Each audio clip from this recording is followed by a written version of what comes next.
जय हिंद। हमारे YouTube channel ज्ञान का सागर में आप सभी का हार्दिक स्वागत है। यहाँ पे प्रश्न दिया गया है, वह छोटी सी छोटी संख्या ज्ञात कीजिए जिससे 180 में गुणा करने पर गुणनफल पूर्ण वर्ग हो। 180 यह एक पूर्ण वर्ग संख्या नहीं है। इसमें हम किस छोटी सी छोटी संख्या से गुणा कर दें कि वो जो गुणनफल प्राप्त हो पूर्ण वर्ग संख्या हो। तो सबसे पहले हम ये जान लेते हैं कि पूर्ण वर्ग संख्याएं किसे कहते हैं। कोई भी संख्या पूर्ण वर्ग संख्या तब होती है जब उसके अभाज्य गुणनखंड किए जाएं और सभी अभाज्य गुणनखंडों में समान अभाज्य गुणनखंडों के जोड़े बनाए जाएं और कोई भी गुणनखंड शेष ना बचे तो वो पूर्ण वर्ग संख्या होती है। जैसे 100। 100 क्या है? एक पूर्ण वर्ग संख्या है। इसका अभाज्य गुणनखंड करेंगे तो आएगा 2 गुणे 2 गुणे 5 गुणे 5। अब इसके जो समान गुणनखंड हैं उसके जोड़े बनाइए।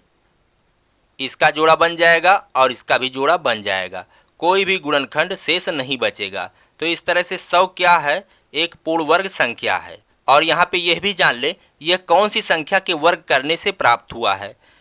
10 दहाइयम 100। 10 में अगर आप 10 से गुणा कर दें यानी 10 का आप वर्ग कर दें तो क्या प्राप्त होगा? 100। तो 100 क्या है? एक पूर्ण वर्ग संख्या है। अब 180 में हम किस छोटी सी छोटी संख्या से गुणा कर दें कि यह भी एक पूर्ण वर्ग संख्या बन जाए। तो आइए सबसे पहले हम क्या करेंगे, 180 का अभाज्य गुणनखंड करेंगे। यहाँ पे आप देखते रहिए। 180 2 से कट रहा है, 2 नवैया 18, 2 शून्यम शून्य, 2 चौके 8, एक बचा हो गया 10, 2 पंजे 10। अब 3 से कटेगा, 3 इक्कीम 3 और यहाँ एक बचा हो गया 15, 3 पंजे 15, पुनः 3 से कटेगा, 3 पंजे 15। अब 5 से कटेगा, 5 इक्कीम 5। तो 180 का अभाज्य गुणनखंड जो आया वो है 2 गुणे 2 गुणे 3 गुणे 3 गुणे 5। यह संख्या देखिए, इसका अभाज्य गुणनखंड ये है। अब इसमें हम जो समान गुणनखंड है उनके जोड़े बनाएंगे। तो ये और ये, इन दोनों का जोड़ा बन गया और ये शेष बच गया। अगर जोड़ा बन जाता तो ये भी एक पूर्ण वर्ग संख्या होती, लेकिन यहाँ शेष 5 बच जा रहा है। अगर यहाँ एक 5 और होता गुणे 5 तो क्या होता? यह भी एक पूर्ण वर्ग संख्या हो जाती, क्योंकि इस 5 का भी जोड़ा बन जाता। जैसे अगर गुणे यहाँ 5 होता तो इसका जोड़ा भी बन जाता, लेकिन यहाँ पे गुणे 5 नहीं है तो इसको यहाँ से हटा दे। अब देखिए आपका उत्तर प्राप्त हो चुका है। इसमें अगर हम 5 से गुणा कर दें तो इसका जोड़ा बन जाएगा, तो यह एक पूर्ण वर्ग संख्या हो जाएगी। तो ये कितना है? ये 180 है। इन सब का गुणा करेंगे तो 180 प्राप्त होगा। तो यदि हम 180 में 5 से गुणा कर दें तो जो गुणनफल आएगा 18 पंजे 90 आएगा 900। तो 900 क्या होगा? एक पूर्ण वर्ग संख्या होगा। तो हम 180 में किस छोटी सी छोटी संख्या से गुणा करेंगे? 5 से। तो आपका उत्तर क्या है? 5। अतः वह छोटी सी छोटी संख्या, वह छोटी से छोटी संख्या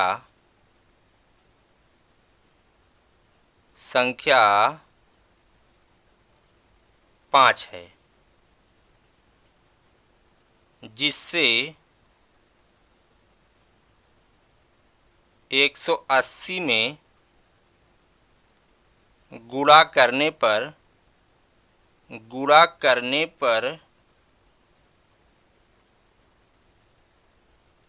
प्राप्त गुणनफल